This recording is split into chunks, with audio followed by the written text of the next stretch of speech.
Welcome to the Explainer. Today, we're diving into this absolutely fascinating blueprint for scaling your output to literally unimaginable levels and doing it all without hiring a massive team. We're going to completely demystify advanced AI workflows and show you exactly how to transform your daily grind. Honestly, if you've ever felt like you're just drowning in repetitive tasks, well, this Explainer is going to completely change how you look at your work. Peter Yang, who actually spent a decade building products at tech giants like Reddit, Meta, and Roblox, he perfectly sums this up. He said, "When I integrated AI into every part of my work, it almost feels like cheating." The guy knows how highly effective teams operate, right? But what he's discovered recently is a system that completely redefines individual productivity. It's the perfect way to set the tone for what we're exploring today. AI isn't just a toy, it's a profound lever for your time. Think about the number 140,000. That is the massive number of newsletter subscribers Peter manages today. And here's the absolute kicker. He does it entirely solo. Seriously, no massive editorial team, no formatting assistants, no social media managers. Almost all of the heavy lifting behind that huge audience is powered through AI. So this cheat code isn't just some theory. It generates massive, tangible leverage. To understand exactly how he pulls this off, we're going to follow a structured roadmap today. First up, the AI cheat code. Then, the 5 layers of AI. 3. Building AI skills. 4. Avoiding AI slop. 5. The personal AI advisor. And finally, number 6, your action plan.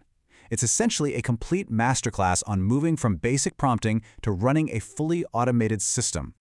All right, let's dive right into Section 1, the AI cheat code and solving the core problem. Before we look at the solution, we kind of have to acknowledge the exhausting reality that plagues almost every creator and knowledge worker today. The old way of working is just, it's draining. You're drowning in back-to-back meetings, spending hours just manually copy-pasting text, constantly tweaking and formatting to adapt one single piece of content for 5 different platforms. Peter lived this exact reality just a year ago. But contrast that with a new way.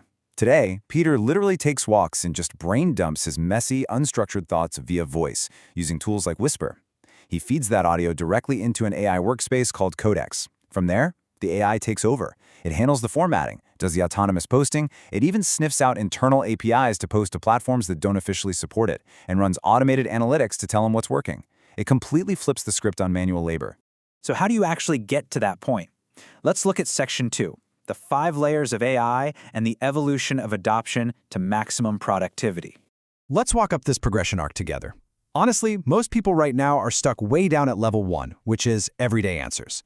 This is basically just treating AI like a search engine, asking a chatbot a question, getting an answer, and closing the tab. Then you have level 2, daily work. This is setting up specific projects, but it still requires a ton of manual copy-pasting back and forth. Level 3 is prototyping.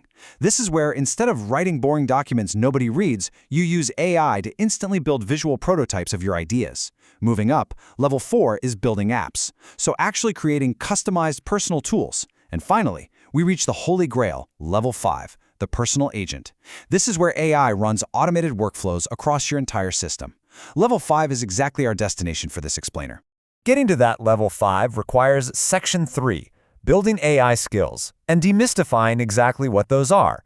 Now, building AI skills might sound like this intimidating, hardcore programming stuff, but I promise you, it is incredibly accessible. An AI skill is literally just a simple text file. That's it. Just a text file filled with specific, plain language instructions that tell the AI exactly how to perform a recurring task. You aren't writing complex code here. You're just explaining your workflow to the AI in plain English exactly like you'd train a human assistant. You save it, and boom, the AI has a brand new skill. So, what do these skills actually look like in practice? Well, Peter relies on a few essential ones to automate his day. For instance, he has a podcast prep skill that automatically researches his upcoming guests. He's got a social writer skill that takes his long-form newsletter and perfectly chops it up and adapts it into social media threads. He also uses this super cool open source skill called Last 30 Days. What this does is it forces the AI to scour Reddit and Twitter for the absolute freshest web research, so his content is always accurate and completely up to date. And crucially, he has a no AI slop skill. This acts as his editor to ensure the writing is clear, sharp, and actually sounds human. All these little text files link together to handle his entire production process. Now, the crucial bridge that activates all of these skills is simply brain dumping. You don't have to sit there staring at a blank screen trying to type perfectly. Peter uses voice tools like Whisper to capture, say, 10 minutes of messy, completely unedited human thought. He just pastes that raw brain dump right into Codex, and the AI immediately applies the skills we just talked about to organize, edit, and format it. It is literally the ultimate shortcut from unstructured thought to polished output. But of course, with all this automation comes a very real danger. That brings us to Section 4, avoiding AI slop and dealing with the dark side of AI. So, there's a golden rule for modern creators, and it relies on this strict formula: 90% AI heavy lifting and 10% human touch. Look, let the AI do the tedious 90%.